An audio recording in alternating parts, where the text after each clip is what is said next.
പ്രിയപ്പെട്ടവരെ, നമുക്ക് പിശാചിന്റെ ബാധ ഏൽക്കാതിരിക്കാൻ, പിശാചിന്റെ ശല്യം ഇല്ലാതിരിക്കാൻ, അതുപോലെ ഒരുപാട് ആളുകൾ ഒരുപാട് ചികിത്സകൾ പലവിധത്തിലും തേടുന്നു, ഡോക്ടറെ കാണുന്നു. എന്താണ് രോഗമെന്നറിയുന്നില്ല, ഒരു പിടുത്തവുമില്ല. എന്നാലോ അസ്വസ്ഥതകൾ മാറുന്നില്ല. ശരീരത്തിന് ഒരു വല്ലായ്മ, ക്ഷീണം, ഒരു ഉത്സാഹമില്ലായ്മ, ഇതൊക്കെ അനുഭവപ്പെടുന്നൊരവസ്ഥ. അപ്പോൾ എന്താണ് ഇതിൻ്റെ കാരണം? പിശാചിൻ്റെ ബാധ ഉണ്ടെങ്കിൽ ഇതുപോലെ ഒരുപാട് ഡോക്ടർമാരുടെ അടുക്കൽ പോയി ചിലപ്പോൾ ഡോക്ടർമാർ പറയുന്നത് കാണാം, ഞങ്ങൾക്ക് ചെയ്യാനുള്ളതൊക്കെ ഞങ്ങൾ ചെയ്തു കഴിഞ്ഞു, നിങ്ങൾക്ക് ഒരു രോഗവും കാണുന്നില്ല. അവസാനം എന്തെങ്കിലും ഒരു മരുന്ന് അവർ സമാധാനത്തിന് വേണ്ടി കഴിക്കാൻ കൊടുക്കും. കഴിച്ചതിന് ശേഷം രോഗികൾ പറയും, ഒരുപാട് ഡോക്ടറെ കാണിച്ചു, ഒരു മാറ്റവുമില്ല, എന്തൊക്കെ അസ്വസ്ഥതകൾ. എന്നാൽ നമുക്കറിയാം, പൊതുവെ മനുഷ്യനെ സംബന്ധിച്ചിടത്തോളം ഹദീസിൽ കാണാം, മാമിൻകും മിൻ അഹദിൻ ഇല്ലാ വഖദ് ഉക്കില ബിഹി ഖരീനുഹു മിനൽ മലായിക വഖരീനുഹു മിനൽ ജിന്നി. മനുഷ്യന്റെ കൂടപ്പിറപ്പായി അവൻ്റെ ഒരു ഭാഗത്ത് പിശാചും മറ്റൊരു ഭാഗത്ത് മലക്കും ഉണ്ട്. നല്ലത് ചിന്തിപ്പിക്കാനും നല്ലതിന് പ്രോത്സാഹനം നൽകാനും മലക്കുകൾ ഉണ്ടാകുമ്പോൾ തന്നെ മറ്റൊരു ഭാഗത്ത് അവൻ ഈ ദുർബോധനം നൽകാനും ദുഷിച്ച ചിന്തകൾ ഇട്ടുകൊടുക്കാനും പിശാചും ഉണ്ട്. മനുഷ്യന് ശൈത്താനിൻ്റെ സ്പർശനം ജനിക്കുമ്പോൾ തന്നെ ഏൽക്കുന്നു എന്നും ഹദീസിൽ കാണാം. അതുപോലെ ഇന്ന ശൈത്താന ലയജിരി മിനൽ ഇൻസാനി മജ്റദ് ദമി, ഓരോ രക്തക്കുഴലുകളിലൂടെ പിശാച് സഞ്ചരിക്കുന്നു എന്ന് പറഞ്ഞാൽ അതിൻ്റെ അർത്ഥം അവൻ്റെ ചിന്തകളിലും കണ്ണിലും കേൾവിയിലും ശരീരത്തിൻ്റെ എല്ലാ ഭാഗത്തും പിശാചിൻ്റെ സ്പർശനവും ബാധയും അതിൻ്റെ വിഷങ്ങൾ അത് എല്ലാ ഭാഗത്തും മനുഷ്യൻ്റെ ഭാഗത്തെത്തും എന്നുള്ളതാണ് ഹദീസിൽ നമുക്ക് മനസ്സിലാക്കാൻ കഴിയുന്നത്. അപ്പോൾ പിശാചിൻ്റെ ശല്യമില്ലാതിരിക്കാൻ, അതിന് രക്ഷപ്പെടാൻ, നല്ല ആരോഗ്യം നമുക്ക് ഉണ്ടാകാൻ വേണ്ടി മശായിഖന്മാർ നിർദ്ദേശിച്ച ഒരു 15 നസീഹത്തുകൾ, അതാണ് ഞാൻ ഇന്ന് പറയുന്നത്. ഇത് ഹദീസുകളിൽ നിന്ന് ക്രോഡീകരിച്ച നസീഹത്തുകളാണ്. ഇതിൽ ഒന്നാമതായി പറയുന്നത് സ്വലാത്തുൽ മക്തൂബത്തു മാ റവാത്തിബിഹ.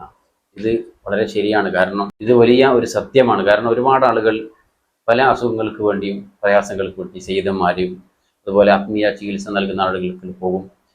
പക്ഷെ പരിഹാരമാവില്ല. ചിലപ്പോൾ കുറച്ച് ദിവസത്തേക്ക് മാറ്റമുണ്ടാവും, പിന്നെ വീണ്ടും അതുപോലെ പഴയ അവസ്ഥയിലേക്ക് തന്നെ വരും.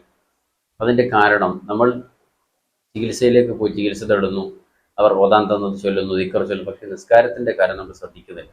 ഒരു മുസ്ലിമിൻ്റെ ഐഡൻറ്റിറ്റിയാണ് നിസ്കാരം. അപ്പോൾ നിസ്കാരം കൃത്യമായി നിലനിർത്തുക. അത് ഖുർആനിൽ തന്നെ പറഞ്ഞിട്ടുണ്ട്, നിസ്കാരം കൃത്യമായിരുന്നു എങ്കിൽ ഇന്ന സ്വലാത്ത് തൻഹാനിൽ ഫഹ്ശാഇ വൽ മുൻകർ, ചീത്തകളിൽ നിന്നും തെറ്റിൽ നിന്നും മനുഷ്യനെ തടയും നിസ്കാരം കൃത്യമായ രൂപത്തിൽ. ആ റവാത്തിബിഹ, അതിൻ്റെ ഏറ്റവും ചുരുങ്ങി ഒരു 10 റക്അത്ത് സുന്നത്ത് നിസ്കാരമെങ്കിലും മുമ്പും ശേഷമുള്ളതൊക്കെ നിസ്കരിച്ച് 5 വക്ത് നിസ്കാരം കൃത്യമായി നിസ്കരിക്കുക പിശാചിൽ നിന്ന് രക്ഷപ്പെടാനുള്ള ആദ്യത്തെ വഴിയാണ്. രണ്ടാമത്തെ വഴി മഹാന്മാർ പറയുന്നത് ഖിറാഅത്തുൽ ബസ്മലത്തി ഇൻദ ശുർബി വത്ത്ആം, കുടിക്കുമ്പോഴും തിന്നുമ്പോഴും ബിസ്മി ചൊല്ലുക. നമുക്കൊക്കെ അറിയാം, പക്ഷെ പലപ്പോഴും ശ്രദ്ധ കുറവുകൊണ്ട് നമ്മൾ മറന്നു പോകുന്നു, വിട്ടുപോകുന്നു. കുട്ടികൾ മുതൽ മുതിർന്നവർ വരെയുള്ള ആളുകൾ ഇത് ശ്രദ്ധിക്കുക. ഭക്ഷണം കഴിക്കുമ്പോൾ ബിസ്മി ചൊല്ലി കഴിക്കുക. എന്നാൽ തന്നെ ഭക്ഷണത്തിലുള്ള വിഷ പദാർത്ഥങ്ങൾ, നമുക്ക് ബുദ്ധിമുട്ടുണ്ടാക്കുന്ന വസ്തുക്കളുടെ പ്രയാസങ്ങളൊക്കെ ഒരു പരിധി വരെ ഈ ബിസ്മി കൊണ്ട് നമുക്ക് തടുക്കാൻ കഴിയും. വലിയ മഹത്വമുള്ള നമുക്കൊക്കെ അറിയാം. അപ്പോൾ ബിസ്മി ചൊല്ലാൻ മറന്നുപോയാൽ ബിസ്മില്ലാഹി അവ്വലഹു വആഖിറഹു, ഇത് പിശാചിൽ നിന്ന് രക്ഷ നേടാനും നല്ല ആരോഗ്യം നിലനിർത്താനുള്ള വഴിയായി പണ്ഡിതന്മാർ പഠിപ്പിച്ചിട്ടുണ്ട്. മൂന്നാമത്തെ വഴി തർക്കുശുർബി വൽ അക്ലി ബിശിമാലി, ഇടത് കൈ കൊണ്ട് തിന്നുന്നതും കുടിക്കുന്നതും ഒഴിവാക്കുക. ഇപ്പോൾ പൊതുവെ നല്ല ചെറുപ്പക്കാരായിരിക്കും, എല്ലാ നന്മകളിലുണ്ടോ, പക്ഷേ തട്ടുകടകളിലും ഹോട്ടലുകളിലൊക്കെ അതുപോലെ ഫംഗ്ഷനുകളിലൊക്കെ കല്യാണ വീട്ടിലൊക്കെ പോയാൽ ഒരു കയ്യിൽ മൊബൈൽ, വലത് കയ്യിൽ മൊബൈൽ ഉണ്ടാവും, ഇടത്തെ കയ്യിൽ ചായ ഇങ്ങനെ പിടിച്ച് കുടിക്കുന്നത് കാണാം. യഥാർത്ഥത്തിൽ അവൻ്റെ കൂടെ എപ്പോഴും പിശാചുണ്ടാവും, സംശയമില്ല, ഹദീസിൽ പറഞ്ഞ സംഗതിയാണ്. അതുകൊണ്ട് ആ കാര്യം വളരെയധികം ശ്രദ്ധിക്കുക. വലത് കൈ കൊണ്ട് തന്നെ കുടിക്കുക സുന്നത്താണ്. പിശാചിൽ നിന്ന് രക്ഷ നേടാനുള്ള വഴിയായി മഹാന്മാർ പഠിപ്പിച്ചിട്ടുണ്ട്. നാലാമത്തെ വഴിയാണ് തർക്കു ഷുർബി വൽ അക്ലി ഖായിമൻ, നിന്ന് കുടിക്കുക, നിന്ന് തിന്നുക. ഇതും ഒരു ട്രെൻഡ് തന്നെയാണ്. നല്ല നല്ല ആളുകളൊക്കെ തന്നെയാണ് ശ്രദ്ധിക്കാത്തതിൻ്റെ പേരിൽ നിന്ന് തിന്നുക, നിന്ന് കുടിക്കുക. ഇത് കൂടുതലും വീടുകളിൽ ചിലപ്പോൾ നമ്മൾ ഇതൊക്കെ പാലിക്കുന്നുണ്ടാവും. പക്ഷേ കല്യാണ വീടുകളിൽ, ഹോട്ടലുകളിൽ, തട്ടുകളിലൊക്കെ പോയാൽ അവിടെ ഇരിക്കാൻ സംവിധാനം ഇല്ലെങ്കിൽ കുഴപ്പമില്ല, സംവിധാനങ്ങൾ ഉണ്ടായിട്ടും നിന്ന് ഒരു പരിഷ്കാരം എന്ന നിലക്ക് നമ്മൾ കുടിക്കുക, പിശാച് നമ്മളിന്ന് വിട്ടുപോകില്ല. അതുകൊണ്ട് പിശാചിൽ നിന്ന് രക്ഷപ്പെടാനുള്ള വഴിയാണ് ഇരുന്ന് കുടിക്കുക, ഇരുന്ന് തിന്നുക. അഞ്ചാമത്തതാണ് ഖിറാഅത്തു ജുസ്ഇ മിനൽ ഖുർആനി ഔ മാ തയസ്സറ മിൻഹു. ഖുർആൻ ഒരു ജുസ് ചുരുങ്ങിയത് കഴിയുമെങ്കിൽ, ഇനി അതിനും കഴിയില്ലെങ്കിൽ ഒരു പേജ് അല്ലെങ്കിൽ ഒരു അര പേജെങ്കിലും നമ്മൾ കാണാതെയോ നോക്കിയോ പരമാവധി ഖുർആനിൽ തന്നെ നോക്കി ഖുർആൻ ഓതുക. മൊബൈൽ പരമാവധി ഒഴിവാക്കുക. ഖുർആനിൻ്റെ ഒരു മഹത്വവും ബഹുമാനവും ഒരിക്കലും മൊബൈലിൽ ലഭിക്കുകയില്ല. പ്രത്യേകം മനസ്സിലാക്കുക. ഞാനൊക്കെ കുറേ കാലമായി നമുക്ക് നമ്മളെ ഉസ്താദന്മാർ പറഞ്ഞു തന്നിരിക്കുന്നത് ഖുർആൻ ഓതുന്നത് വരെ ഒളുവില്ലാതെ, ഖുർആൻ ഓതാൻ ഒളു ആവശ്യമില്ല എന്ന മസലുണ്ടെങ്കിലും ഖുർആൻ അള്ളാഹുവിൻ്റെ കലാമായതുകൊണ്ട് ഒളുവില്ലാതെ അത് ഓതാറില്ല ഇപ്പോൾ. അതുകൊണ്ട് അതിൻ്റെ ഫലങ്ങളും അള്ളാഹു നമുക്ക് നൽകുന്നുണ്ട്. അതുകൊണ്ട് ഖുർആൻ വളരെ ശ്രദ്ധിച്ച് കൈകാര്യം ചെയ്യും. ഖിറാഅത്തുൽ ഫാത്തിഹ വ ആയത്തുൽ കുർസി. ഖിറാഅത്തുൽ ഫാത്തിഹത്തി വ ആയത്തുൽ കുർസി. ആയത്തുൽ കുർസിയും ഫാത്തിഹയും 12 പ്രാവശ്യം, രാവിലെ 12 ഫാത്തിഹ, 12 ആയത്തുൽ കുർസി, വൈകുന്നേരം 12 ഫാത്തിഹ, വൈകുന്നേരം 12 ഫാത്തിഹ ഓതി പതിവാക്കുക. ഇത് പിശാചിൽ നിന്ന് രക്ഷ നേടാൻ. ഇനി കൂടുതൽ ആത്മീയ ചികിത്സ ആളുകളിലേക്ക് പോകേണ്ട ആവശ്യമില്ല. ഇത് തന്നെ വലിയ പരിഹാരമാണ്. ഇതൊക്കെ പതിവാക്കുകയാണെങ്കിൽ നിങ്ങൾ ഇതൊന്ന് ചെയ്തു നോക്കും. എന്നിട്ട് ഇതിൻ്റെ ഫലങ്ങൾ നിങ്ങൾ എന്നെ അറിയിക്കും. അതുപോലെ മറ്റൊന്നാണ് അൽ ഇസ്തിഗ്ഫാറു മിഅ മറ യൗമിയൻ. സല്ലല്ലാഹു അലൈഹി വസല്ലം ഞങ്ങൾ 100 വട്ടം ചൊല്ലാറുണ്ടായിരുന്നത് തെറ്റ് ചെയ്തത് കൊണ്ടല്ല. അല്ലാഹുവിന് ഇഷ്ടമുള്ള, ഒരുപാട് പ്രതിഫലമുള്ള, ഒരുപാട് മഹത്വമുള്ള ഒരു വിഷയമാണ്, അമലാണ് ഇസ്തിഗ്ഫാർ. 100 ചൊല്ലാൻ വേണ്ടി ശ്രമിക്കുക. അത് കഴിയാത്തവർ 11എങ്കിലും ചൊല്ലാം. 11എങ്കിലും ചൊല്ലാൻ വേണ്ടി ശ്രമം നടത്തുക. ഇസ്തിഗ്ഫാർ. 8ാമത്തതാണ് അസ്സലാത്തു അലൻ നബി സല്ലല്ലാഹു അലൈഹി വസല്ലം മിഅ മറ യൗമിയൻ. 100 സ്വലാത്ത് ഒരു ദിവസം, ചുരുങ്ങിയത്. പല ആളുകൾക്കും അത് ഒന്നിച്ച് ചൊല്ലാൻ കഴിഞ്ഞില്ലെങ്കിൽ നിങ്ങൾ ചെയ്യേണ്ടത്, നമ്മളൊക്കെ പൊതുവെ ആളുകൾക്ക് പറഞ്ഞു കൊടുക്കാറുള്ളത്, നിസ്കാരത്തിന് ശേഷം ഒരു 20 സ്വലാത്ത് ഓരോ വക്തിൻ്റെ ശേഷം, അല്ലാഹുമ്മ സ്വല്ലി അലൻ നൂരി വാഹിദ്, ചെറിയ സ്വലാത്താണ്, ചൊല്ലാൻ ചെറിയ സമയം മതി. 20 സ്വലാത്ത് ളുഹറിൻ്റെ ശേഷം, അസറിൻ്റെ ശേഷം, അങ്ങനെ ഓരോ നിസ്കാരത്തിൻ്റെ ചോദ്യമാക്കിയാൽ 100 സ്വലാത്ത് ചെല്ലാൻ കഴിയും. അല്ലാഹു തൗഫീഖ് നൽകട്ടെ. 9ാമത്തത് സൂറത്തുൽ ഇഖ്ലാസ് 21. അതോടൊപ്പം സൂറത്തുൽ ഫലഖ്, സൂറത്തുൽ നാസ്, അത് വെള്ളത്തിൽ മന്ത്രിക്കുക. 2 ആഴ്ചത്തോളം അത് നമ്മൾ സ്ഥിരമായി കുടിക്കുക. പിന്നെ 2 ആഴ്ച കഴിഞ്ഞാൽ വീണ്ടും ഇതേപോലെ മന്ത്രിക്കുക. അപ്പോൾ 2 ആഴ്ച കൂടുന്തോറും നമ്മൾ എന്ത് ചെയ്യാം? 2 ആഴ്ചയിൽ ഒരിക്കൽ നമ്മൾ സൂറത്തുൽ ഇഖ്ലാസ്, ഖുൽ ഹുവല്ലാഹു അഹദ്, ഈ സൂറത്ത് 21 പ്രാവശ്യം, ഫലഖ്, നാസ് ഓരോരോ പ്രാവശ്യം ഓതി വെള്ളത്തിൽ മന്ത്രിച്ചത് കുടിക്കുക. നമ്മൾ സ്ഥിരം പിശാചിൻ്റെയും ശരീരത്തിലുള്ള മറ്റുള്ള അസ്വസ്ഥതകളും ക്ഷീണങ്ങളൊക്കെ മാറും.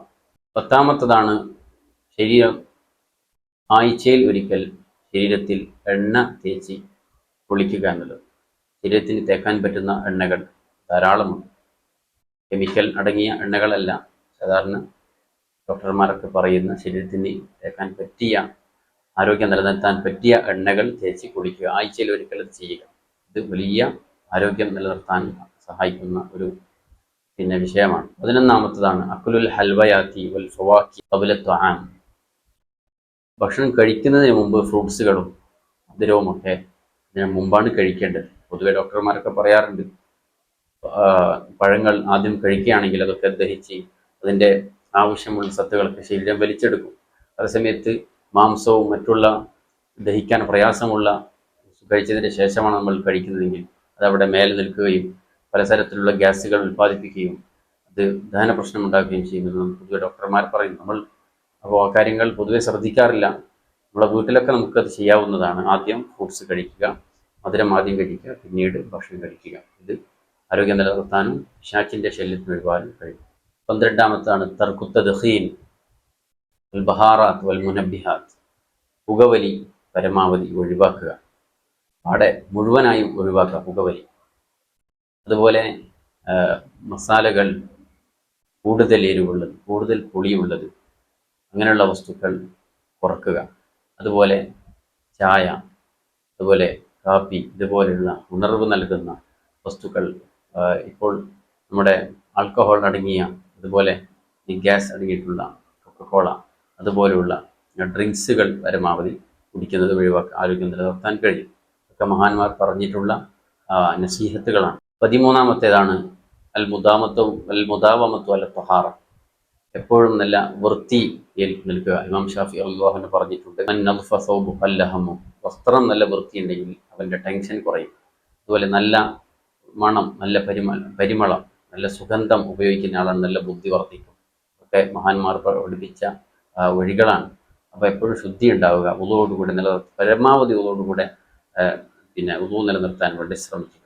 അതുപോലെ കക്ഷരോമവും മുഖ്യരോമവും 15 ദിവസത്തിൽ ഒരിക്കൽ അത് എടുത്ത് കളയുക.